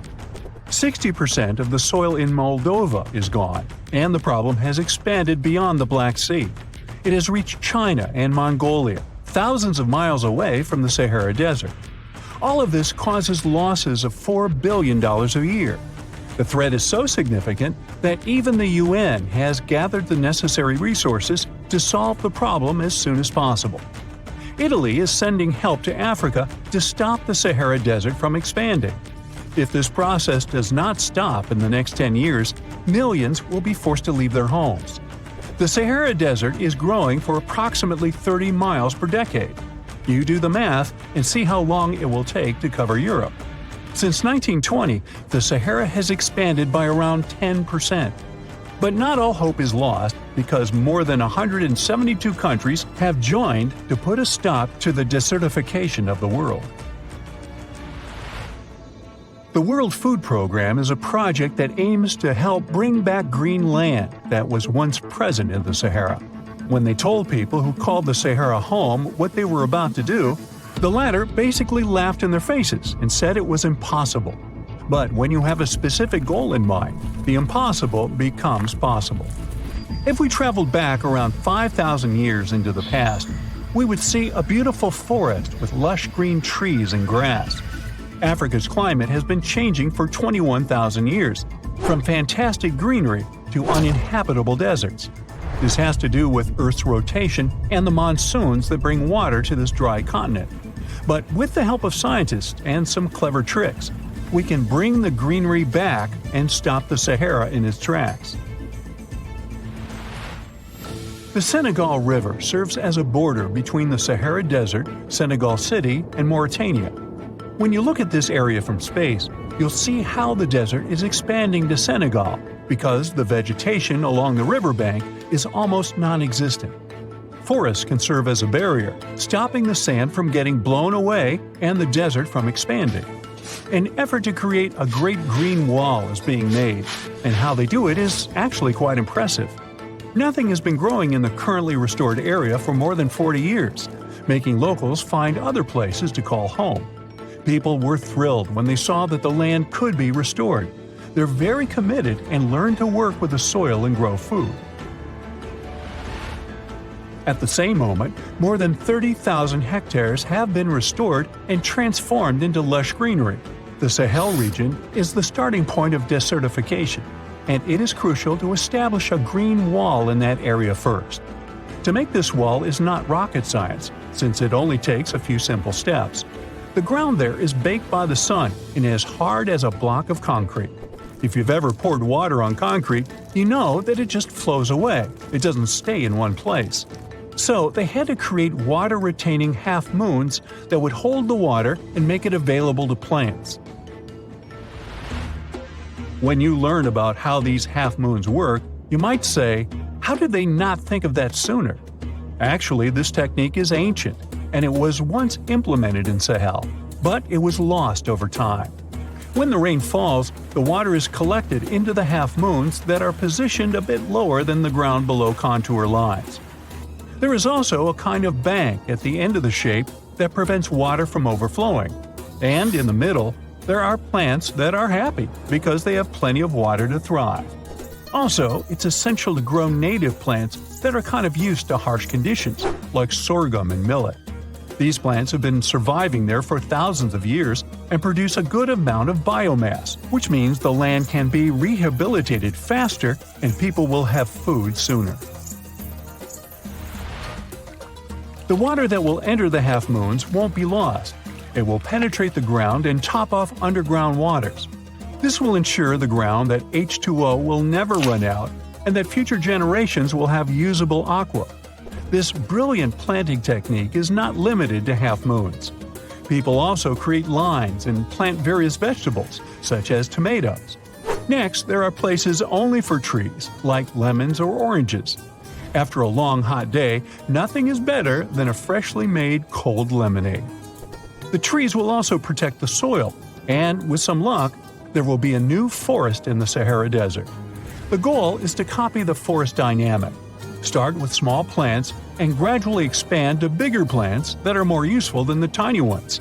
They are aiming to plant more than 10,000 trees. Right now, many people are leaving the Sahara after the rainy season, going to cities or leaving Africa altogether. At this time of year, villages are like ghost towns. Only animals can be found there. Most people are gone. I mean, who would blame them? Nobody wants to live in the sand where nothing grows. Luckily, with all this new, old technology being developed, many people are slowly but surely returning to their land and starting to work in agriculture. The best thing is that there are no brutal winters, so plants grow 12 months a year, and people can always have food. People are becoming more social because now everybody stays in their villages and doesn't travel much.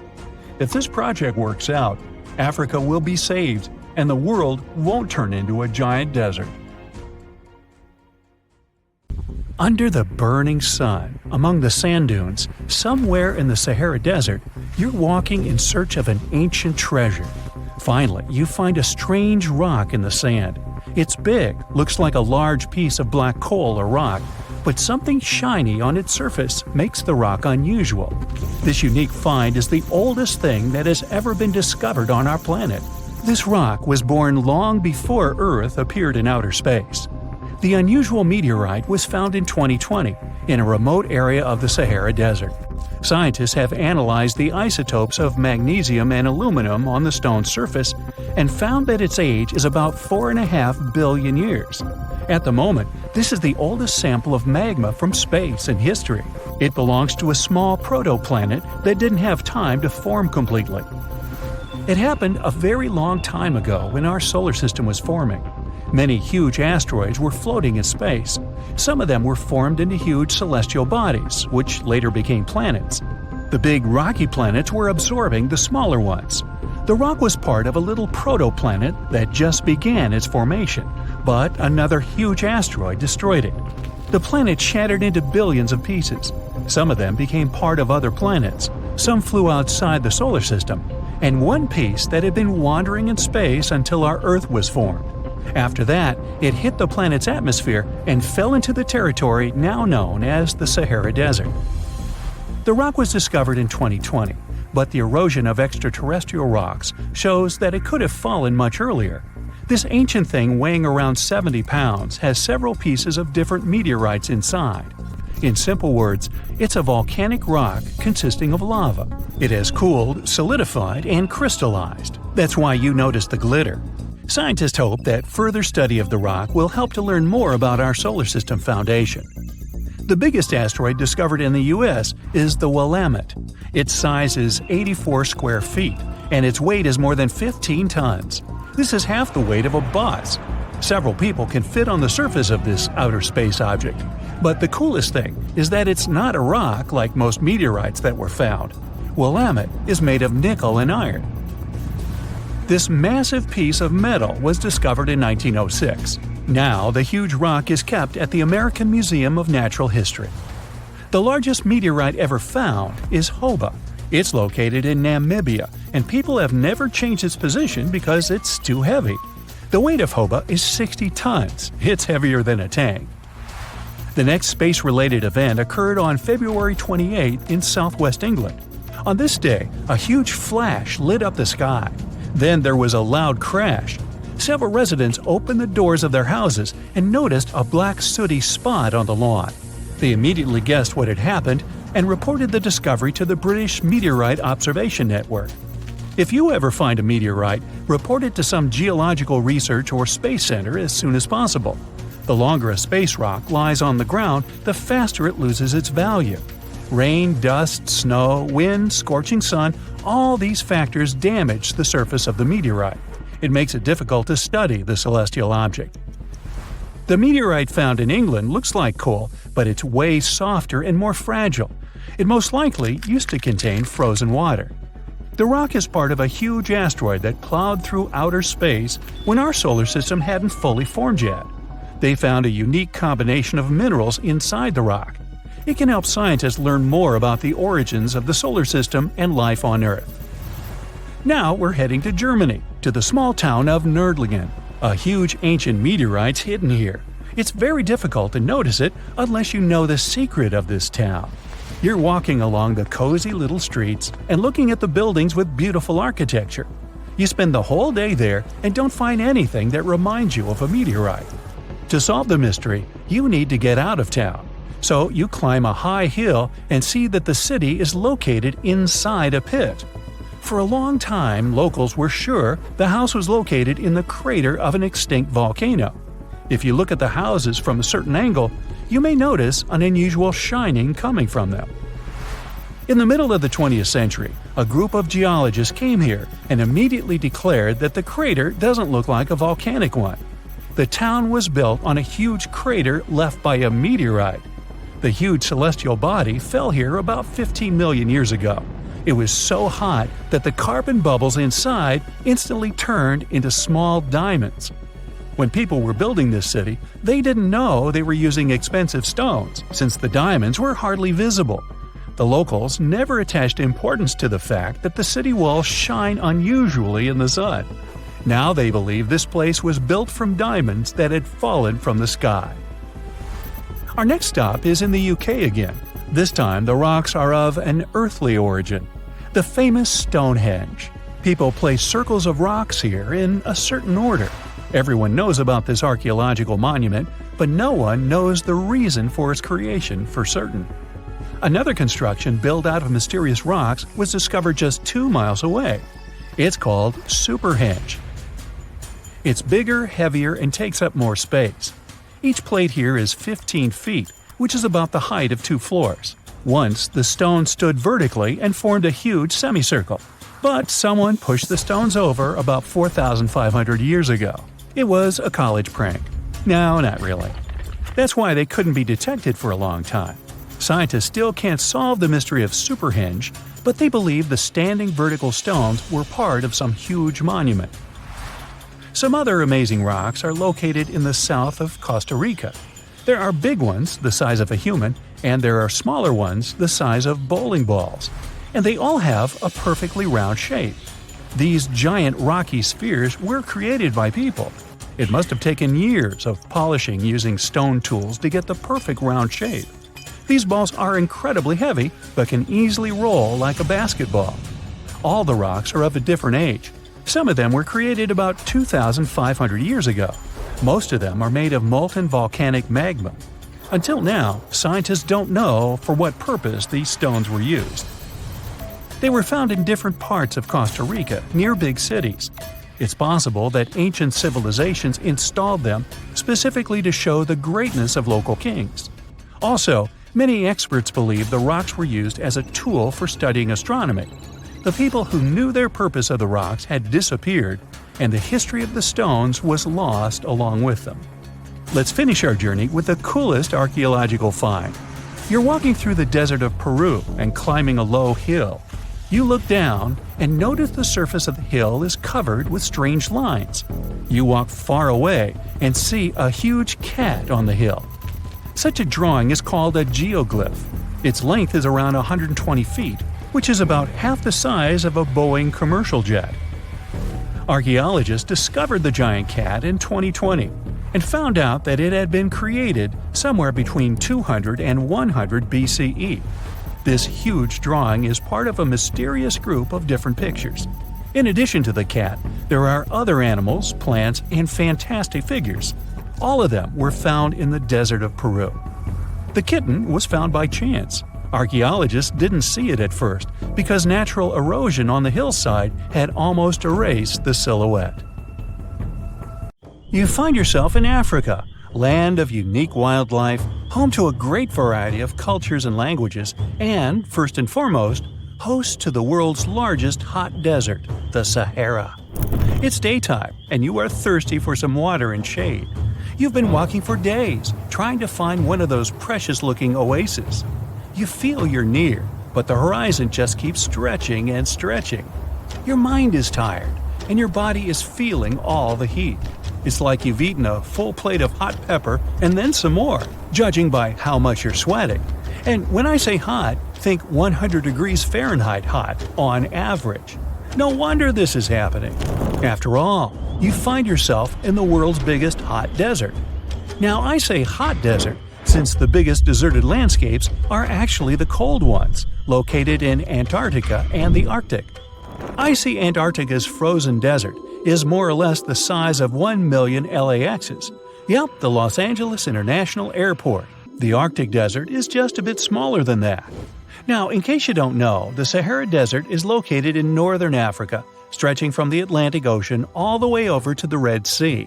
It occupies an area large enough to place approximately 100,000 Disney World theme parks side by side. According to scientists, its boundaries are expanding. Deserts usually form in the subtropics because of what's called Hadley circulation. The air rises at the equator and descends into the subtropics. This circulation of air has a drying effect, which helps the formation of desert landscapes. Since the 1920s, the Sahara is considered to have expanded by over 10%. How is this happening? Well, let's start from the beginning. You probably know the Sahara Desert as one of the most inhospitable places on Earth today. Just FYI, for a place to be considered a desert, it has to receive less than 4 inches of rain per year. Due to the very small precipitation index, deserts are usually dry and arid places. There is little humidity in the air, and daytime temperatures can go as high as 130 degrees Fahrenheit. Usually, there isn't that much animal and plant life because of the lack of water. But in the Sahara's case, it wasn't always like that. It may be difficult to imagine northern Africa without the tons of sand it has today. But about 20,000 years ago, the Sahara was actually one big oasis. Recent discoveries show clear evidence of what the scientists now call the Green Sahara. In the mid-1800s, a German explorer crossing the Sahara encountered some paintings and engravings that nomad artists had left behind. What he saw in those paintings looked nothing like his actual surroundings. Instead of an arid landscape with only camels and desert vegetation, the rock paintings depicted jungle animals like giraffes and hippos. There were even images of livestock and grazing animals such as cattle and sheep, something that seems impossible for modern-day Sahara. Artists usually draw what they see around them, so this finding really intrigued the German explorer. The drawings were so detailed that the artists must have had close contact with those animals. You can find this rock art spread out in the northern part of the African continent, from western Sahara to Saudi Arabia. Geologists soon took a keen interest in this and found the first clues to what this could mean. They have been able to confirm that, in fact, northern Africa was once much wetter. They found evidence from nearby deep-sea sediment off the coast of Mauritania. Sampled cores of underwater sand and mud, known as Saharan dust flux, show geologists that, indeed, a green Sahara was possible. The more dust is blowing off of the desert and into the bottom of the ocean, the drier the climate in the region. The sediment cores show that there was much less dust, only half as much, coming off northern Africa during the humid period. This period has to do with Earth's natural cycles. Normally, the Earth rotates at a tilt of 23.5 degrees, but this angle is not consistent and changes over time. Earth's tilt is responsible for the amount of sunlight each hemisphere receives. It affects several ecosystem functions on the planet. During the time of the Green Sahara, the Earth received between 4 and 8% more sunlight than it does today. So, when the Earth tilted about 20,000 years ago, the northern hemisphere received more direct sunlight, which affected humidity levels in the region. As the northern hemisphere got warmer, this affected monsoon activity, more specifically, the West African monsoon. Monsoons are wind systems that affect a region's rainfall index and humidity levels. As a part of the globe gets warmer, it allows for more air to rise. It combines with the wind to draw moisture up into the atmosphere. Little by little, northern Africa also became wetter. The increased moisture made the Sahara so wet that there were actual bodies of water in the region. As vegetation grew, the plants held onto moisture better than bare sand could. There is evidence of natural basins throughout the Sahara and lakes so big they would fit all of the U.S.'s Great Lakes inside of them. Archaeologists uncovered evidence of vibrant societies in what are now arid areas. It looks like ancient cultures were able to take full advantage of the African humid period. According to researchers, the human population peaked across the Sahara about 9,000 years ago. There are traces of fireplaces, hunting tools, fishhooks, and even mounds of fish bones. Records show that there have been over 230 green periods over the span of 8 million years. Solar radiation is always changing due to natural orbital cycles. That's why Earth will most certainly see another green Sahara moment. It might be thousands of years from now, but it will happen. The same way the Sahara turns green, it turns yellow again. Let's put it like that. All it takes is a significant axial tilt and a few years of readjusting. However, another phenomenon is calling the attention of scientists now. Recent studies by the National Science Foundation from the University of Maryland show the Sahara has expanded 10% over the past 90 years.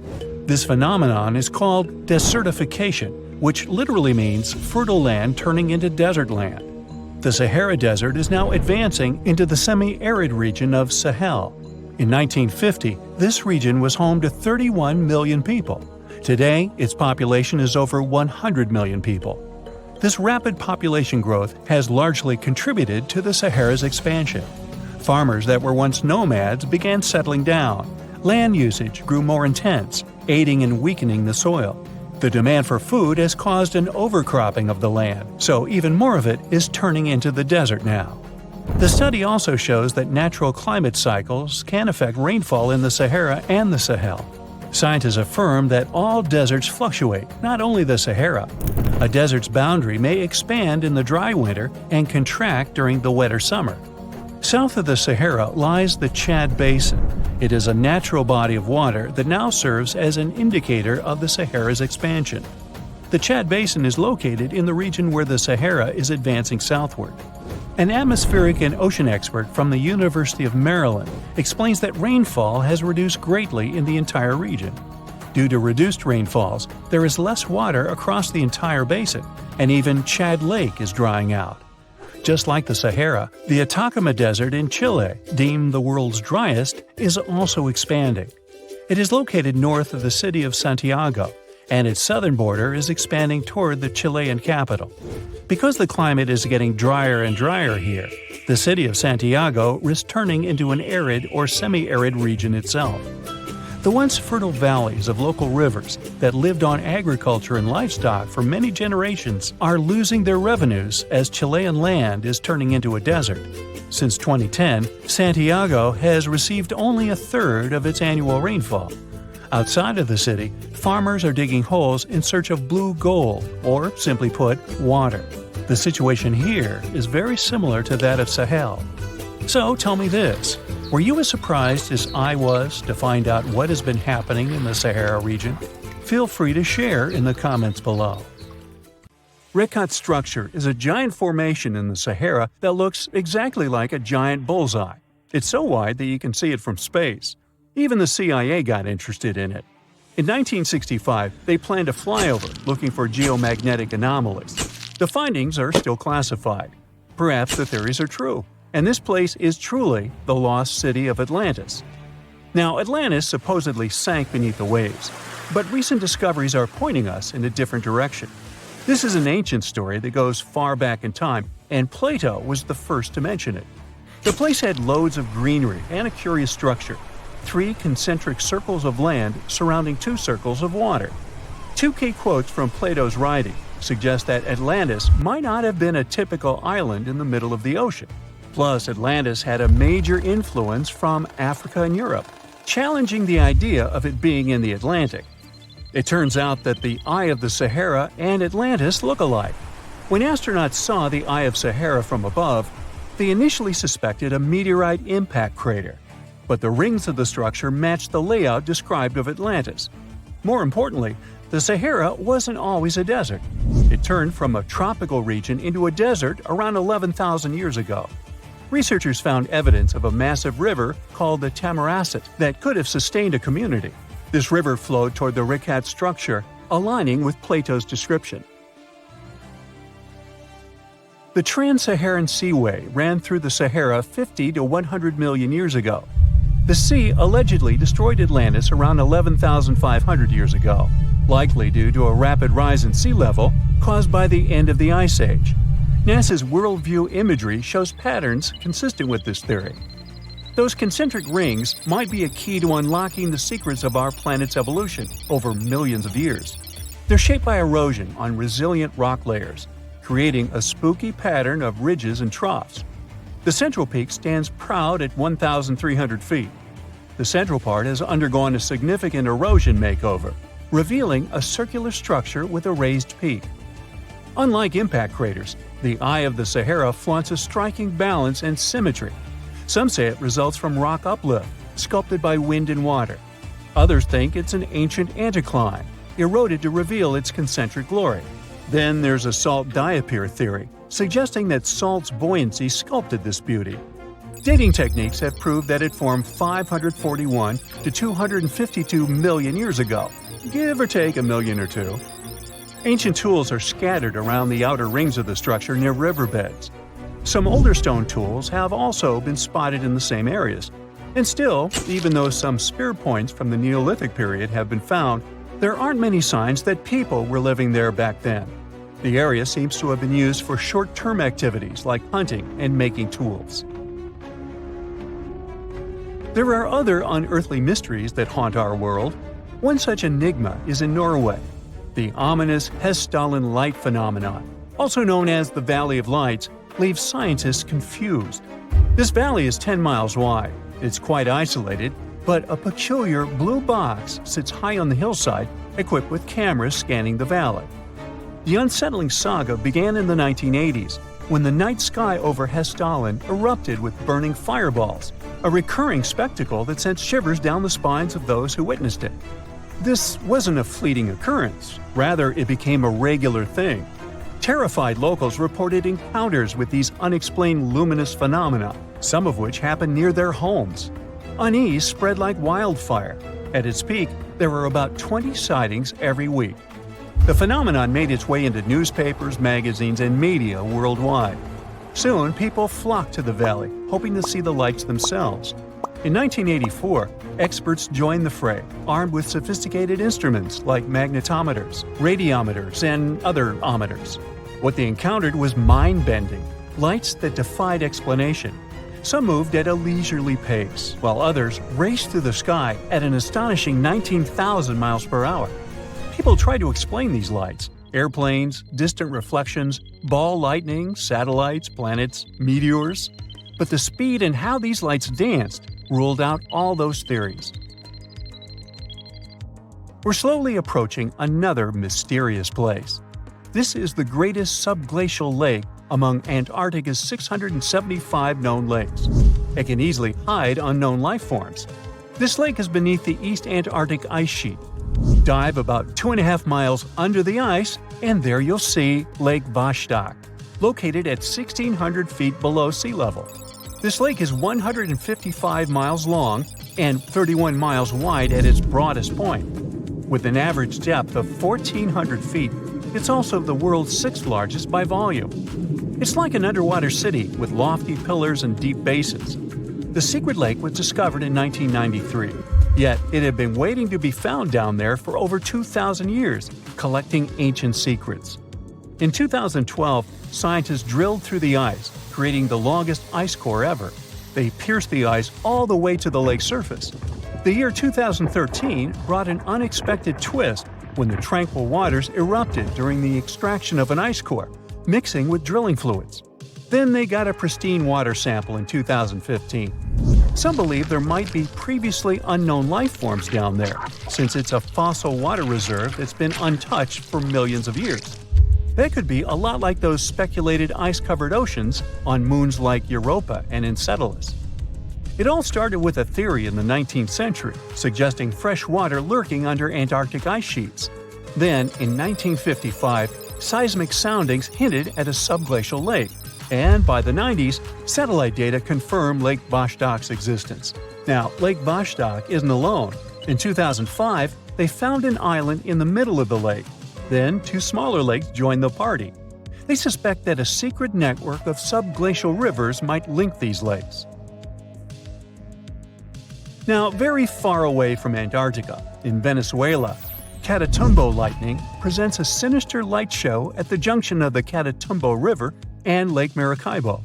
This unsettling lightning phenomenon happens at about 140 to 160 nights a year, going on for 10 hours a day, and can flash up to 280 times in a single hour. The frequency of this lightning show changes with the seasons and from year to year. There was a break between January to March in 2010, causing a bit of worry that it might vanish forever. As the sun sets, winds from the east start picking up speed. The strong wind is called a nocturnal low-level jet, like what you see in the Great Plains of North America. These winds bring moisture, mostly from the Caribbean and the lake itself. This humid air hits high mountain ridges, causing thunderstorms to form over the mountains. Thanks to the ongoing wind situation, more thunderstorms appear as the night goes on. This pattern repeats itself, and is why this area has the highest annual lightning rate globally. The next place scientists cannot explain is in China. That is the Longyu Caves. They have lofty slanted roofs and sturdy pillars. The spot remained hidden for centuries. These human-made caverns, built around 2,000 years ago, decided to reveal themselves only in the 90s. Local farmers drained some ponds and unveiled 5 massive caverns. Further digging exposed an additional 19 smaller caves. They range from 60 to 110 feet in width and 26 to 50 feet in height. Archaeologists found historical relics from the reign of Emperor Zhuan of Han, dating back to over 2,000 years ago. Now, how did these caves survive for more than 2 millennia without falling apart? No ancient records explain the way they were crafted either. The walls show chisel marks, hinting at some layer-by-layer chiseling action, but the exact construction process is still a head-scratcher.